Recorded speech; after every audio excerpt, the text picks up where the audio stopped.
안녕하세요. 2020년 8월 28일 금요일 메인 묵상입니다. 다 함께 새 찬송가 369장, 통일 찬송가 487장 1절과 2절을 찬양하겠습니다. 죄짐 맡은 우리 구주 어찌 좋은 친구인지, 걱정 근심 무거운 짐 우리 주께 맡기세. 주께 고함 없는 고로 복을 받지 못하네. 사람들이 어찌하여 아랠 줄을 모를까. 시험 걱정 모든 괴로움 없는 사람 누군가. 부질없이 낙심 말고 기도드려 하뢰세. 이런 진실하신 친구 찾아볼 수 있을까? 우리 약함 아시오니 어찌 아니하랴까. 아멘. 오늘 전교인 성경통독 28주차 요한복음 15장에서 17장을 읽으시는 날입니다. 오늘 매일 묵상에서 함께 묵상하는 하나님의 말씀은 요한복음 15장 10절에서 11절 그리고 15절의 말씀입니다. 요한복음 15장 10절에서 11절 말씀입니다. 내가 아버지의 계명을 지켜 그의 사랑 안에 거하는 것 같이 너희도 내 계명을 지키면 내 사랑 안에 거하리라. 내가 이것을 너희에게 이름은 내 기쁨이 너희 안에 있어 너희 기쁨을 충만하게 하려 함이라. 15절 말씀입니다. 이제부터는 너희를 종이라 하지 아니하리니 종은 주인이 하는 것을 알지 못함이라. 너희를 친구라 하였노니 내가 내 아버지께 들은 것을 다 너희에게 알게 하였음이라. 아멘. 하나님의 말씀입니다. 오늘 우리가 함께 묵상하는 요한복음 15장의 말씀은 예수님의 고별 설교의 한 대목입니다. 예수께서는 십자가를 지시기 전에 이제 세상에 홀로 남겨질 제자들을 향해서 마지막 설교, 고별 설교를 전해주십니다. 예수님의 이 고별 설교는 하나도 버릴 것이 없는 귀한 말씀들이 등장을 합니다. 오늘 요한복음 15장의 말씀에도 주님의 고별 설교에 너무나도 은혜로운 말씀들이 등장을 합니다. 오늘 요한복음 15장의 고별 설교 가운데에서 우리가 함께 읽었던 세 가지 구절의 말씀을 잠시 묵상하고 함께 기도를 드리려고 합니다. 첫 번째 주시는 말씀은 주님의 사랑 안에 거하는 방법을 예수께서 알려주십니다. 우리는 어떻게 주님의 사랑을 느끼고 그 주님의 사랑 안에 거할 수 있을까요? 그 방법을 10절에서 알려주십니다. 내가 아버지의 계명을 지켜 그의 사랑 안에 거하는 것 같이 너희도 내 계명을 지키면 내 사랑 안에 거하리라. 여러분, 우리는 어떻게 하면 주님의 사랑 안에 거할 수 있을까 궁금해하지요. 어떻게 하면 주님의 사랑을 느낄 수 있을까 궁금해합니다. 주님은 아주 간단하면서도 심오한 방법을 알려주십니다.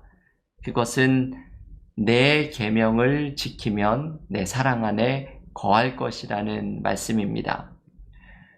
주님께서 가르쳐 주시는 계명, 지키라고 말씀하시는 계명은 요한복음 15장 12절에 나오는 말씀처럼 서로 사랑하라는 것입니다. 그래서 서로 사랑하는 이 계명을 지키면 주님의 사랑 안에 거하게 될 것이라는 말씀입니다. 이 말씀이 참 깊은 의미를 담고 있죠. 우리가 어떻게 주님의 사랑을 느끼고 주님의 사랑 안에 거하는 삶을 살 수 있을까? 주님께서는 서로 사랑하는 곳에서 주님의 사랑을 느끼고 주님의 사랑 안에 거하게 될 것이라고 말씀을 합니다. 저는 이것이 교회의 본질이라고 생각합니다. 제가 교회를 목회를 하면서 제가 가지고 있는 교회를 향한 목회의 철학 중에 하나는 교회는 사랑의 공동체라는 것입니다. 교회는 하나님의 사랑이 십자가에 나타난 것을 경험한 사람들이 모인 공동체이고 그 사랑으로 서로 사랑하는 사람들이고 그리고 오늘 주님의 말씀처럼 서로 사랑할 때 주님의 사랑을 느끼고 그 사랑 안에 거하게 되는 공동체입니다. 오늘 이 말씀처럼 서로 사랑하면 주님의 사랑 안에 거하리라는 주님의 고별설교의 말씀을 붙들고서 가정에서 사랑의 공동체를 만들고 교회에서 사랑의 공동체를 만들면서 사랑할 때 주님을 느끼는 은혜를 우리 모두가 누릴 수 있기를 기원합니다. 두 번째, 오늘 고별설교에서 주님이 알려주시는 말씀은 기쁨을 느끼는 방법입니다.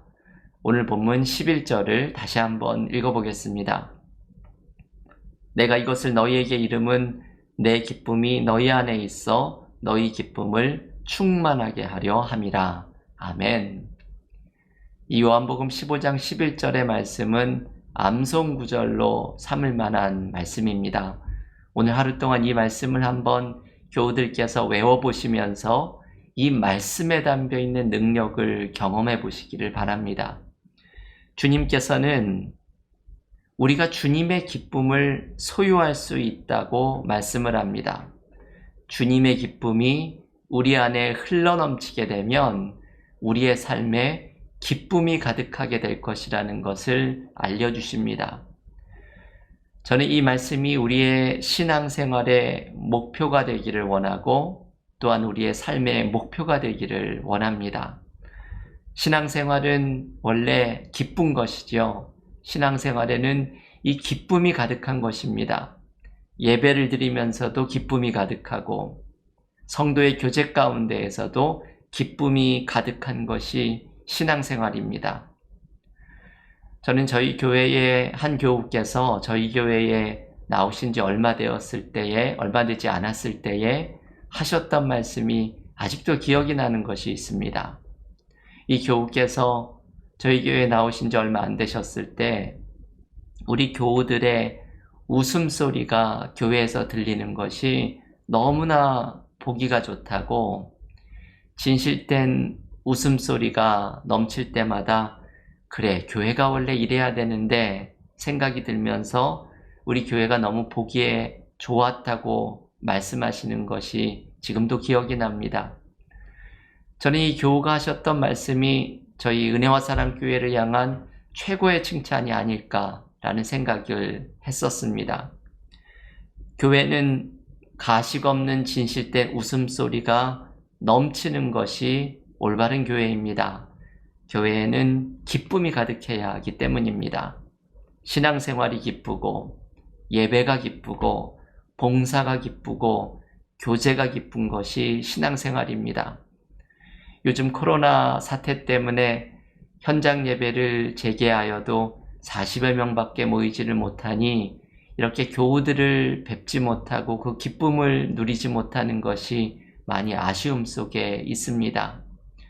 우리의 신앙생활이 비록 많은 예전의 모습과는 다를지라도 신앙생활 속에 기쁨이 넘치는 것, 이것이 우리의 신앙생활의 모습이 되어야 합니다.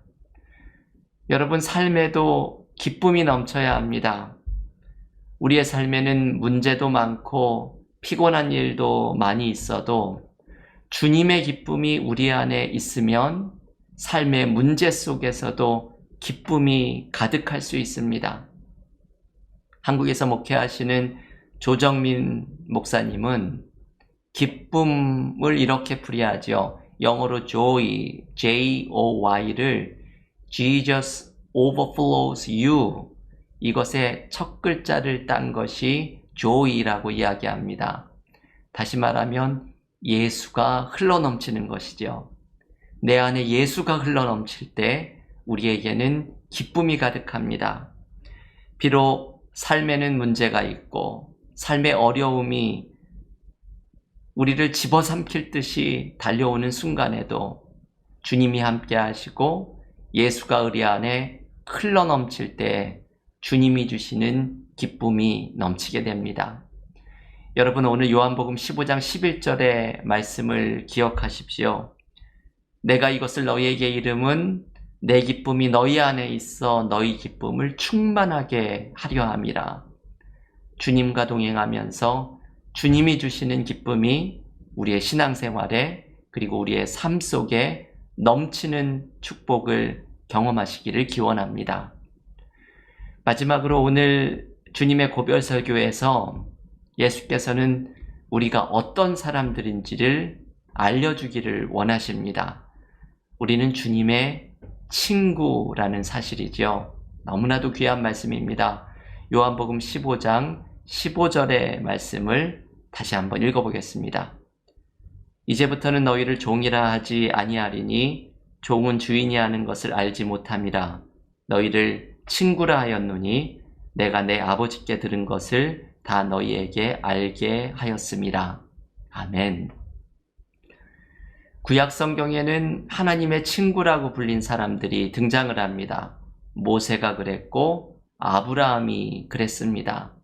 이 모세나 아브라함은 하나님과의 깊은 사귐 속에 있었던 분들입니다. 그래서 하나님의 친구라고 불림을 받았던 사람들입니다. 그런데 여러분, 오늘 주님께서 우리를 향해서 너희는 나의 친구다라고 말씀합니다. 우리가 마치 구약의 아브라함과 모세와 같은 레벨로 올라간 것 같은 느낌입니다. 예수께서는 이 말씀에서 친구를 종과 비교합니다.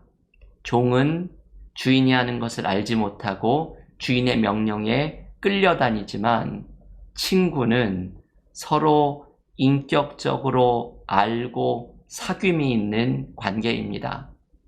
우리가 주님의 친구라는 것은 우리는 예수님과 인격적으로 알고 사귐이 있고 그리고 예수님께서 알려주시는 하나님과의 깊은 사귐으로 나아갈 수 있는 사람들이라는 의미입니다. 저는 이 주님께서 친구라고 말씀하시는 것을 묵상하면서 친구와 종의 모습을 이 두 단어를 깊이 묵상을 해보았습니다. 나는 종인가 친구인가 우리 스스로에게 물어보아야 합니다. 우리는 종노릇하는 것들이 있습니다. 죄의 종노릇하고 욕심의 종노릇합니다. 일단 종이 되면 주인이 하는 것을 알지 못한다는 예수님의 말씀이 실감이 납니다. 죄가 우리를 어디로 끌고 다니는지도 모르면서 우리는 끌려다닙니다. 욕심의 종노릇하면 욕심이 나를 사로잡아 어디로 끌고 다니는지를 모르면서 끌려다닙니다. 그런데 주님의 친구가 되면 주님과의 사귐이 있고 주님이 주시는 기쁨이 우리의 삶에 넘치게 됩니다. 우리는 죄의 종노릇을 끝내고 욕심의 종노릇도 끝내고 주님의 친구가 되는 삶을 살아야 합니다. 이것이 주님이 주신 약속이고 주님 안에 거할 때 누리게 되는 축복입니다. 여러분, 오늘 이 15절 말씀 기억하기도 쉽지요. 요한복음 15장 15절, 주님께서 나를 친구라고 부르시는, 주님의 친구라고 부르시는 이 말씀을 붙들고 내가 종노릇하고 있는 모든 것을 끝내면서 주님의 친구라는 은혜의 자리에서 주님이 주시는 기쁨을 누리시기를 기원합니다. 요즘 삶에 많은 어려움들이 있지요. 하지만 오늘 말씀을 기억하십시오. 주님께서 우리를 너는 나의 친구라 말씀합니다. 주님의 친구가 되는 기쁨을 경험하면서 우리를 친구라 부르시는 주님과 함께 살아가는 오늘도 믿음의 하루가 되시기를 간절히 기원합니다. 다 함께 기도드리고 요한복음 통독과 개인 기도로 경건의 시간을 이어가겠습니다. 기도하겠습니다. 하나님, 오늘 주님의 고별설 교회에 말씀을 주셔서 감사드립니다. 주님의 사랑을 느끼고 주님의 사랑 안에 거하는 방법은 서로 사랑하라는 주님의 계명을 지킬 때라 말씀하셨사오니 우리의 가정이 사랑의 공동체가 되고 교회가 사랑의 공동체가 되면서 그 속에서 주님의 사랑을 느끼고 그 사랑 안에 거하는 축복을 누리게 하여 주시옵소서. 삶에 많은 문제와 어려움이 있습니다. 하지만 주님의 기쁨이 우리 안에 넘쳐서 주님이 우리와 동행하시는 기쁨 가운데 거하는 세상이 줄 수 없는 기쁨을 경험하는 믿음의 삶 되게 하여 주시옵소서. 우리를 주님의 친구라 부르시는 주님의 손을 붙들고 삶의 모든 어려움을 이겨나가는 복된 하루의 삶이 되게 하여 주시옵소서. 예수님의 이름으로 기도하옵나이다. 아멘.